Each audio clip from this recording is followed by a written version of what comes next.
Welcome everyone to the Liverpool Daily News. I'm your host David Comerford and I'm joined by James Martin, and we are of course going to be giving our reaction to last night's Carabao Cup victory over Bournemouth in the round of 16, which puts Liverpool through to the quarterfinals. And there is really only one place to start, James, and that's obviously with the winning goal from Darwin Nunez, arguably the best he's scored in a Liverpool shirt. And I wrote an article about Nunez on Liverpool.com last night, and one of the points that I made at the end was, when you look at kind of the rate at which Nunez is scoring and assisting this year, I think it's one every 55 minutes now. I think he's got 7 goals, 5 assists in 14 appearances off the top of my head. We've spoken so much, not only on these streams, but in our articles, on our podcast, things like that, about this moment that will inevitably arrive where Nunez explodes. Do you think that we might actually be seeing that now, or is it still too early to be suggesting that? It's definitely like a pre-explosion, if nothing else, isn't it? You feel like maybe he needs to be kind of that nailed-on 90 minutes a game presence before we really see that sort of Benfica-esque explosion where he was just going crazy on the numbers. But yeah, like you say, when you sort of dig down into the per 90 numbers, he is going at an incredible rate. So yeah, I think the warning signs are there for everyone else, even if maybe he's not quite in the explosion phase yet. But that's scary that there could be more to come, because he does seem to be influencing games on a pretty sort of clockwork basis now. He comes in and he makes the difference. And yeah, this goal in particular, like you say, was one of his best. You saw Bournemouth sort of instruct players to have a go from range because they were going with the wind in that half. Anything could happen.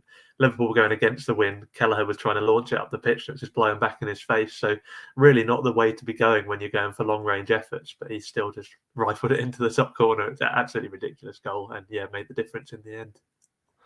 Yeah, obviously as well with the difficult first touch and then the cheers from the crowd, and then he obviously silenced those pretty emphatically. It's actually the first time, lending itself to the consistency point during his whole Liverpool career, that he scored in 3 consecutive games, which I suppose is a stat that doesn't read particularly well for someone who cost 85 million. But I guess you've got to look at it from the optimistic sort of forward-looking standpoint of, now we can really sort of find that consistency. And it's also I believe the 3rd time he scored the winner for Liverpool, and it could be a really significant goal, James. Last night we saw Manchester United go out of the competition. We saw Arsenal go out as well, which leaves Liverpool really as the strongest side remaining in the tournament. It feels now that they've got a huge opportunity to go and win the Carabao Cup for the 2nd time under Jurgen Klopp. Yeah, you'd probably say a stronger team would have been knocked out of the competition if Man United had somehow beaten Newcastle, to be fair, given the current state of affairs. But yeah, it was good that tie came out of the hat, in the sense that there was always going to be one reasonably strong team going out. And yeah, the big shock, as you say, was Arsenal. They were the biggest threat left in. Even before the game, Liverpool were still favourites to go on and win the tournament with the bookies. But yeah, it'll be a big boost now with Arsenal gone.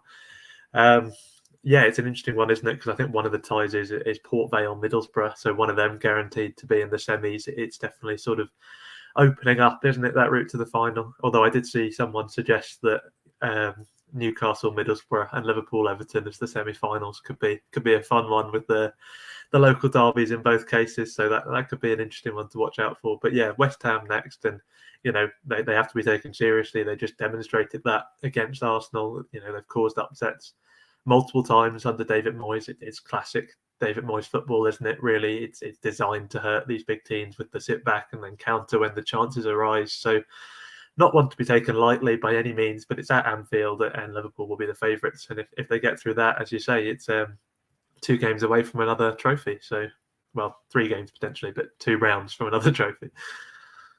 Yeah, that's the almost a strange thing about the Carabao Cup is, if you are a side that's in Europe, you enter the competition already in the round of 32, and Liverpool have beaten Leicester, a championship team, Bournemouth, who were obviously a relegation threat and Premier League team, and how they're, like you say, they're already on the verge of a semi-final. Obviously, they've got a job to do against West Ham, but certainly feels like this one has opened up for Liverpool a bit.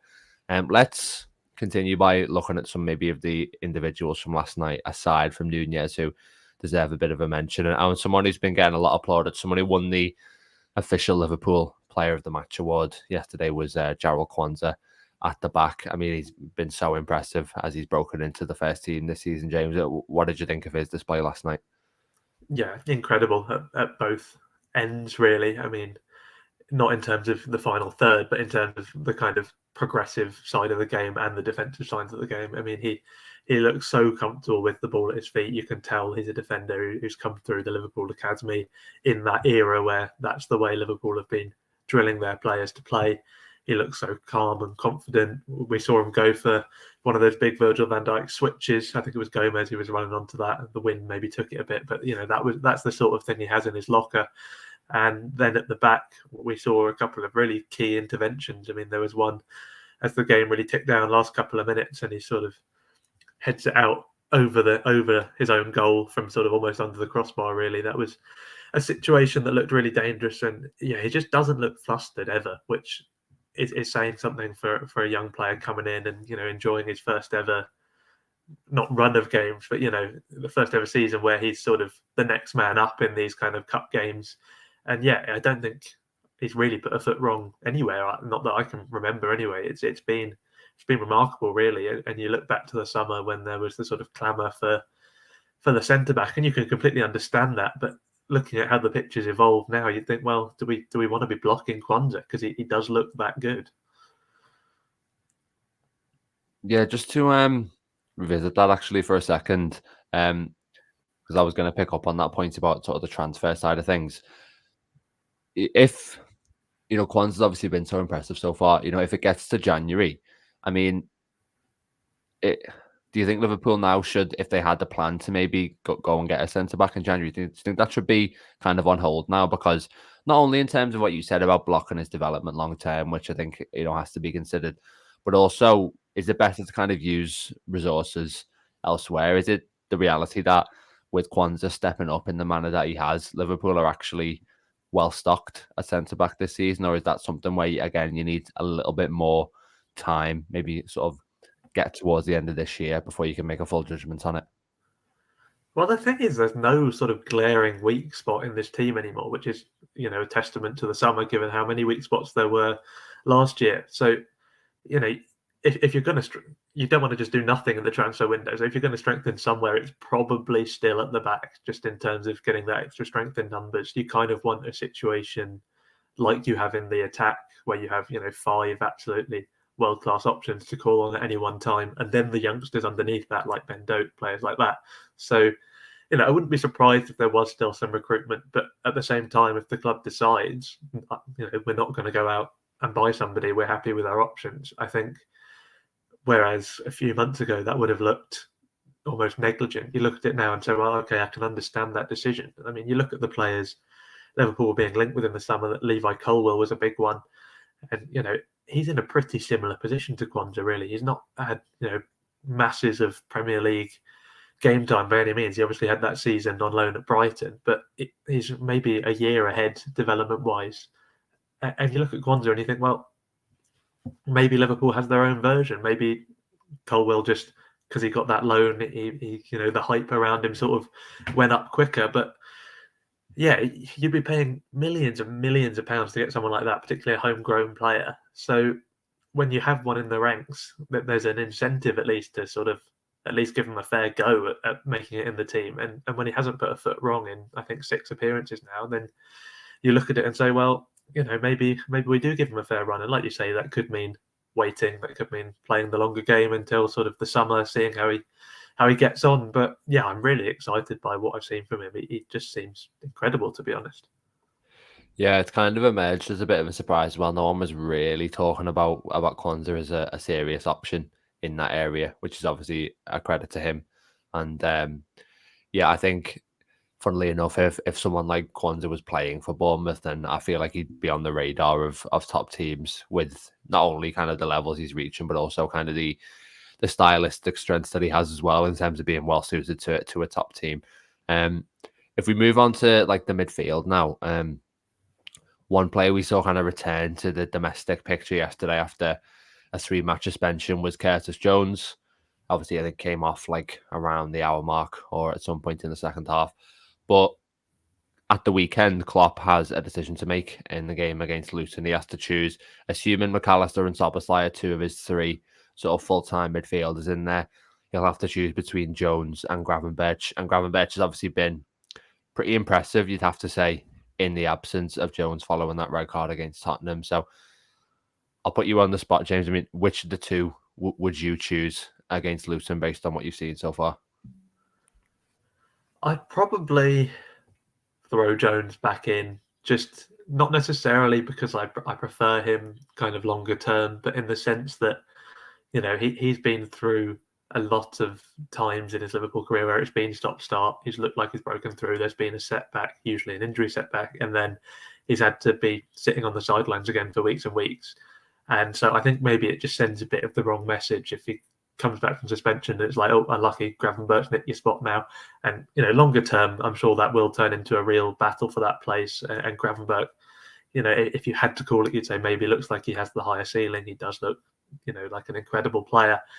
But yeah, I think just on the man management side of things, particularly when it's Luton, you'd imagine Liverpool should have enough to get past them with either of them in the midfield. I think I'd be leaning towards Jones. And then just one last player to touch on before we finish up this morning.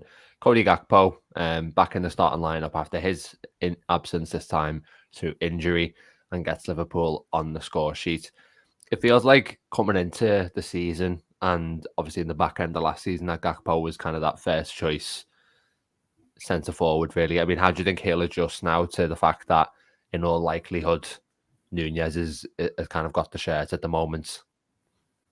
Yeah, it's a tricky one. I mean, we saw in the Carabao Cup that Gakpo does have that versatility. We've not really seen it too much from him, but obviously when he first arrived, we all thought, oh, Liverpool have signed a left winger because Diaz and Jota are injured, and then he never ended up playing there. But that's where he was so prolific for PSV, so we know he can do well there. We've seen him as the number 8, so I think that's what stands him in good stead. Like you say, with the rise of Nunez, you're not thinking there's no way Gakpo can get minutes. He can pop up all over the place, and you know, Liverpool will be fighting on 4 fronts in most seasons. So, you know, there are always going to be games where Nunez gets a rest and where Gakpo will be sort of next man up, I suppose. So, yeah, I mean, he's not going to love it. He's been the main man for PSV for however long, and then came into Liverpool and almost made himself the main man there in the first few months. So, yeah, it's maybe a first for him to find himself kind of peripheral in this sense, but yeah, it's hard, isn't it? Because you want, like we were talking about earlier, you want that sort of breadth and depth of elite options in positions, but that does leave man management problems. So that's one that Klopp will have to solve. But yeah, I think at the moment he's doing a good job of sort of balancing it out. It doesn't feel like anyone's being completely left out in the cold. So yeah, I think it's about as good as it could be. Yeah, and to be honest, you know, Gakpo he's been quite efficient with his strike rate up to this point in the season. So I think he's in the good competitive mindset that you need, really. And you just got to hope that it kind of spurs him on in that sense, I suppose. And it's nice that Klopp has sort of different profiles of options as well. And we'll see how it pans out over the next few weeks. I mean, it's good that Liverpool have managed to stay in this competition. I mean, Jota made the point, didn't he, to Pep Linders, that one of the best things about Liverpool's near quadruple season was that they stayed in this competition till the very end, and it keeps players who are right on the fringes engaged. So there's opportunities as well, obviously, with the Europa League too. But we will leave it there for this morning's stream. Thanks, James, and thanks everyone for listening. Remember to check out all the written content that goes up on Liverpool.com today. We're going to be sort of reflecting on last night's game against Bournemouth, and then beginning obviously to turn our attention towards the Premier League action at the weekend. We'll also be back tomorrow morning with another stream, so we will see you then.